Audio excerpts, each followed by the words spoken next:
तरह आउट हुए हैं।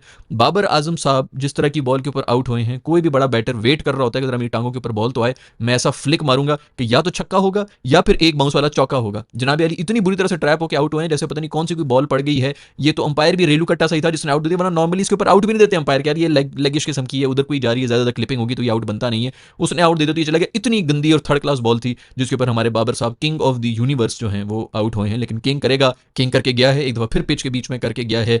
ये लोग वापस आए हैं, इनके बारे में बातें हो रही थी जिनको T20 के अंदर डालें, इधर डालें, उधर डालें। यार ये लोग वापस आए ODI के अंदर और फिर उसी तरह वही हालात दोबारा वापस आ गए। जो यंगस्टर्स थे, जो बच्चे थे, वो भी आके खेल रहे थे, वो भी हार रहे थे, लेकिन जो कम से कम एक दो मैचेस जीतते थे ना। आप मेरी सारी वीडियोज उठा के देख लें, ये सब T20 हो रहे हैं इस वक्त वेस्ट इंडीज के साथ जो हमने किए हैं, ये ODI की वीडियोज उठा के देख लें। जीतने के बाद ही मैं लगा होता था कि नहायत ही गंदी विक्ट्री थी, मर मर के जीते हैं। वेस्ट इंडीज एंड तक गेम के अंदर था, हम कभी भी हार सकते थे, एक दो छक्के इधर उधर हो जाते, हमने हार जाना था। हर वीडियो के बाद मैं यही कह रहा था, जीतने के बाद भी कह रहा था कि नहायत गंदी क्रिकेट खेल रहे हैं। हम एक्सपोज होते हुए बच रहे थे, हम पिछले जो बीच में दो एक, ये तो सीरीज हम हार ही गए। 35 साल 1992 के बाद हम वेस्ट इंडीज से जो है वो ODI की सीरीज हारे हैं। ये 92-91 में हम हारे थे, वो हमने 90s की जो टीम थी, जो लेगेसी थी हमारी, उसको जिंदा करने के लिए हमने दोबारा से जो है ये सब वेस्ट इंडीज से हम हारे हैं। वेस्ट इंडीज वालों को खुद यकीन नहीं आ रहा, अब भी कोई टीम भेज दो, साउथ अफ्रीका, ऑस्ट्रेलिया, इंडिया तो खैर ये तो बड़ी टीमें, न्यूजीलैंड, इंग्लैंड, कोई भेज दो वेस्ट इंडीज में। ये लोग अभी यार 4 घंटे पहले, पिछले महीने की बात है, 26 के ऊपर ऑल आउट हुए थे ऑस्ट्रेलिया के हाथों।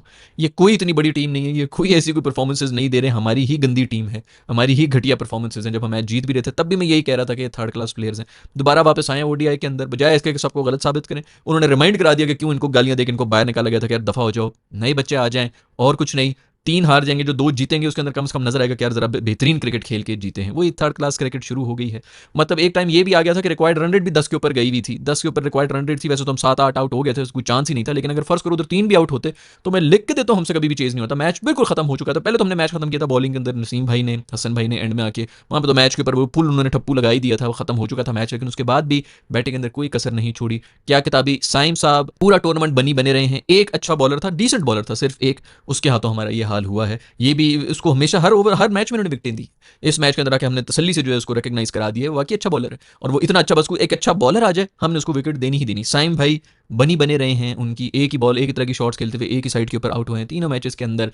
अब्दुल्ला शफीक साहब ने मेरे हमें जो किताबीपन दिखाना था वो दिखा चुके हैं। हमारे रिजवान भाई जो है उसको वेल लेफ्ट करने की कोशिश कर रहे हैं, उसने भी कहा कि इधर आ मैं तुझे दिखाता हूँ कि किस तरह करना है। बेल्स को उड़ा के गए हैं, 0 के ऊपर वो भी गए हैं। बाबर भाई भी शुक्र है कि शुरू में चले गए, जो घिसियां मार मार के इन्होंने 30 रन बनाने थे 70 बॉलों के ऊपर, उसके बाद जो मजीद जलील होना था, अच्छा है कि शुरू में ही चला गया, थोड़ी बहुत कोई इज्जत बचाई है तो वो आगे ने बचाई, वरना इनसे 50 रन भी नहीं हो रहे थे। दूसरा वही नया लड़का डेब्यूटेंट जो है, जो हमेशा से हर तीनों मैचेस में थोड़ी बहुत इज्जत बचा ली हमारी, वरना पहला मैच भी हम हारे हुए थे, दूसरा वाला तो वैसे ही हम हारे हैं, उसके अंदर भी इसने बचाई थी इज्जत, वरना हम और बुरी तरह से हार रहे थे। इसके अंदर फिर 20-25 एक रन बना के चला गया है।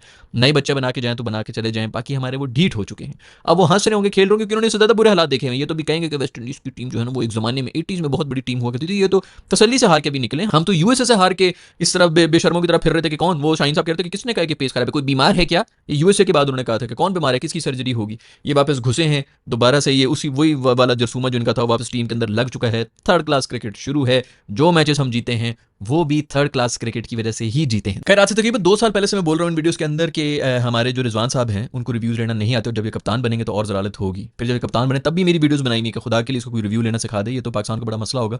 20th ओवर में आज पाकिस्तान के दोनों रिव्यूज ज़ाया हुए थे, खत्म हुए थे, और उसके बाद कोई क्लोज कॉल्स भी आ रही थी और हमारे पास कोई रिव्यू नहीं था।